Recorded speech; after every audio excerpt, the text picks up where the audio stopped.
का कामकाज अच्छा नहीं देख पा रहे थे? क्या बी डी शर्मा के साथ में जो टीम थी, क्या वो इस लायक नहीं थी जिसमें से एक भी सदस्य जो हेमंत खंडेलवाल अपने साथ लेकर चल सके? तो ये कहीं ना कहीं आपस में भी तनातनी का मामला बनता हुआ दिखाई पड़ रहा है कि एक साथ जो 13 कह सकते सदस्य इस टीम के अंदर थे, उनको बदल कर नए चेहरों को लेकर आना क्या ये बताता है कि बी डी शर्मा के जो फैसले से थे उनसे अब हेमंत खंडेलवाल को इत्तेफाक नहीं रखते? ये बात जुबान से निकल जाती है।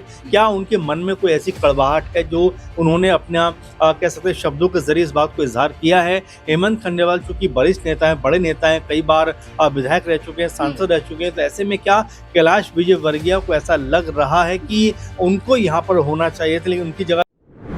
पहले केंद्रीय गृह मंत्री अमित शाह ने मध्य प्रदेश में एक बड़ा बयान दिया। बयान की बयानबाजियों पर संयम बरते, बोलने से पहले सोचें और अगर गलत बयानबाजी होती है, पार्टी गतिविधियों के खिलाफ बयान दिए जाते हैं तो पार्टी द्वारा एक्शन लिया जा सकता है।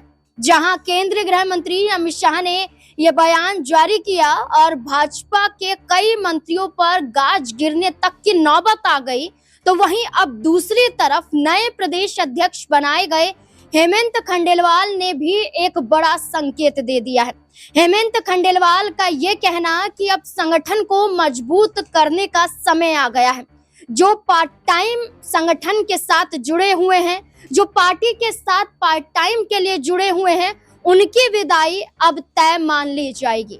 तो क्या एक तरफ हेमंत खंडेलवाल के प्रदेश अध्यक्ष चुने जाने के बाद नाराज नरोत्तम मिश्रा से लेकर कैलाश विजयवर्गीय दिखाई दिए थे और इसी नाराजगी के साथ माना गया था कि क्या भारतीय जनता पार्टी में बड़ी फूट पड़ सकती है। और बीते कुछ दिनों पहले हमने कैलाश विजयवर्गीय का बयान भी सुनाया था जिसमें जुबान फिसलती हुई कैलाश विजयवर्गीय की देखी गई थी और हेमंत खंडेलवाल को जिंदाबाद कहने की बजाय मुर्दाबाद कैलाश विजयवर्गीय कहे जाते हैं और इसके बाद अपनी बात को संभालते हुए मीडिया कर्मियों को ही सबक सिखाने की एक धमकी भी देते हैं।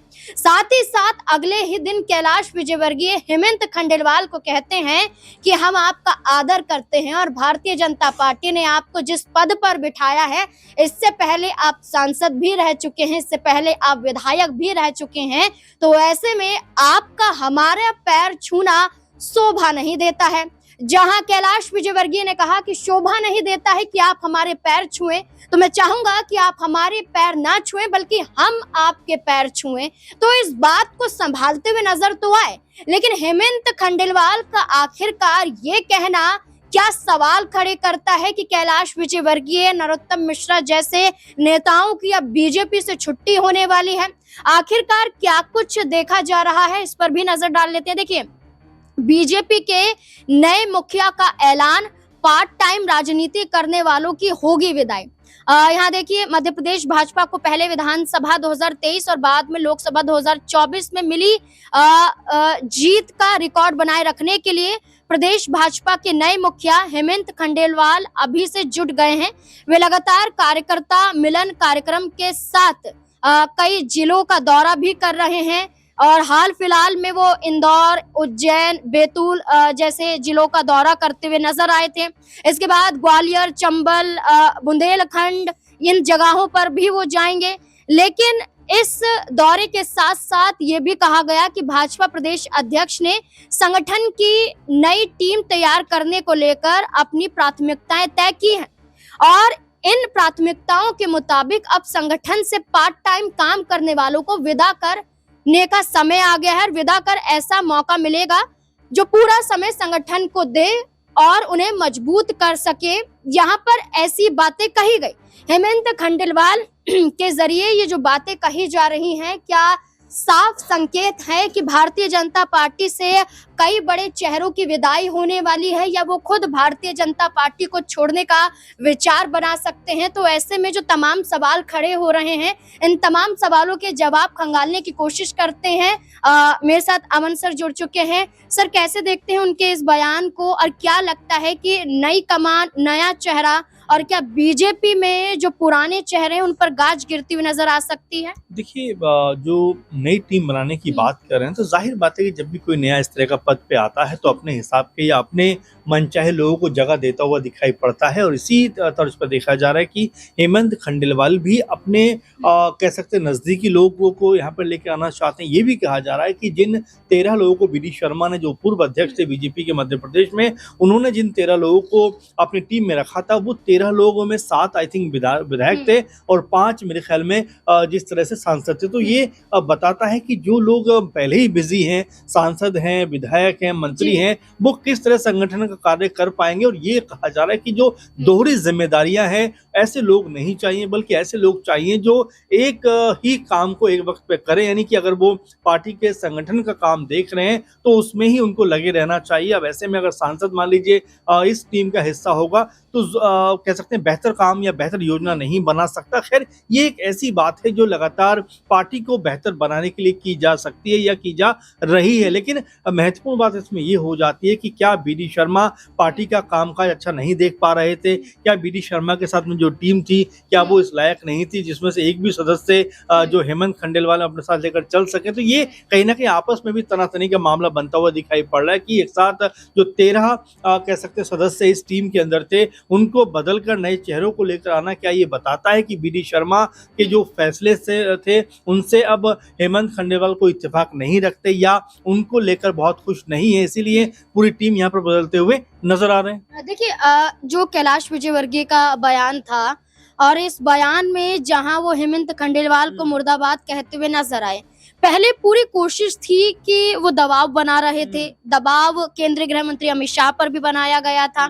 लेकिन ये पद उन्हें नहीं मिल पाया। तो क्या कैलाश विजयवर्गीय की टीस नजर आ रही थी कि जो भरे मंच से हेमंत खंडेलवाल को मुर्दाबाद कहते हुए दिखाई दी? जाहिर बात है कि जिस तरह की भाषा उन्होंने प्रयोग की, हालांकि वो भी नहीं बोलना चाह रहे होंगे, हो सकता है कि स्लिप ऑफ टंग हो या ये भी कह सकते हैं कि कुछ ऐसा बोल गए हैं फिर उनको एहसास हुआ कि मैंने गलत बोल दिया, तुरंत उसको चेंज करवाने का प्रयास किया गया। लेकिन देखिए जो बात जुबान से निकल जाती है, क्या उनके मन में कोई ऐसी कड़वाहट है जो उन्होंने अपना कह सकते हैं शब्दों के जरिए इस बात को इजहार किया है? हेमंत खंडेलवाल चूंकि वरिष्ठ नेता हैं, बड़े नेता हैं, कई बार विधायक रह चुके हैं, सांसद रह चुके हैं, तो ऐसे में क्या कैलाश विजयवर्गीय को ऐसा लग रहा है कि उनको यहाँ पर होना चाहिए था, लेकिन उनकी जगह जिस तरह हेमंत खंडेलवाल को यहाँ पर बैठा दिया गया है, पहुंचा दिया गया है, उससे कहीं ना कहीं वो गुस्सा में है? तो ये कई ऐसे कारण हैं, कई ऐसी बातें हैं जो निकल के सामने आ रही है और ये बता रही है कि बीजेपी के अंदर खाने में क्या स्थिति बहुत बेहतर नहीं चल रही। क्या आपस में जो नेताओं का तालमेल होना चाहिए वो क्या नजर नहीं आता? और हेमंत खंडेलवाल अध्यक्ष बनने के बाद आखिर इतनी जल्दबाजी में क्यों है कि जो भी बी डी शर्मा की टीम में थे उन सब लोगों को बाहर करना चाहते हैं? तो ये तनातनी आपस में बढ़ती हुई दिखाई पड़ी, क्योंकि इस टीम में 7 से 8 विधायक हैं, 5 के आसपास सांसद हैं, तो ये मजबूत चेहरे हैं। अगर इनको आप इस तरह संगठन से बाहर करेंगे, यानी कि जो आपका कार्य क्षेत्र है उससे अगर बाहर करेंगे, तो जाहिर बात है कि नेताओं में जो सांसद और विधायक है। अच्छा सर, नरोत्तम मिश्रा के साथ क्या लगता है कि कुछ गलत हुआ है? क्योंकि वो तो किसी पद पर भी नहीं थे और उन्हें पूरी उम्मीद थी कि बनाया जाएगा और उनका नाम बार बार दोहराया भी जा रहा था और ये भी कहा गया कि उनका नाम आगे तक पहुंचा दिया गया, लेकिन उनके नाम पर मोहर नहीं लगती है। तो क्या नरोत्तम मिश्रा के जो हाव भाव हमने देखे थे जब प्रदेश अध्यक्ष हेमंत खंडेलवाल को चुना गया, तो क्या नाइंसाफी नरोत्तम मिश्रा के साथ? नरोत्तम मिश्रा इस उम्मीद में जरूर रहे होंगे कि भाई अगर उनको अध्यक्ष पद मिले तो वो बीजेपी को एक बेहतर मकाम पर लेकर जाएं, तेज तरह नेता हैं, बयानों के जरिए हमेशा सुर्खियों में रहे और देखिए अहम ओहदे पर उन्होंने काम किया है, गृह मंत्री वो रहे हैं, तो ऐसे में उनको जाहिर बात इस बात की उम्मीद रही होगी। लेकिन जिस तरह की उनकी बयानबाजी रही और चुनाव में जिस तरह से उनको हार मिली, हो सकता है 2-3 कारण ये हैं जिसकी वजह से उनको अध्यक्ष नहीं बनाया गया, लेकिन वो भी इस नेताओं की कहीं ना कहीं सूची में शामिल थे जिनके ऊपर अध्यक्ष बनने का एक तरीके से दाव बीजेपी लगा सकती थी। लेकिन जिस तरह से उनका नाम आउट किया गया है, जिस तरह बाहर किया गया और यहाँ पर हेमंत खंडेलवाल को जगह दी गई है, क्या बीजेपी ने बहुत सोच समझ कर ये काम किया है? क्योंकि ऑपरेशन लोटस में भी हेमंत खंडेलवाल की बड़ी भूमिका थी, तो क्या उसका इनाम दिया गया? और क्या कह सकते हैं कि वो मोहन यादव के बड़े करीबी नेता माने जाते हैं, तो क्या इस नाते उनको अध्यक्ष बनाया गया? क्योंकि बीजेपी में जो अध्यक्ष बनाए जाने का प्रोसेस है बहुत खुलकर सामने नहीं आता है।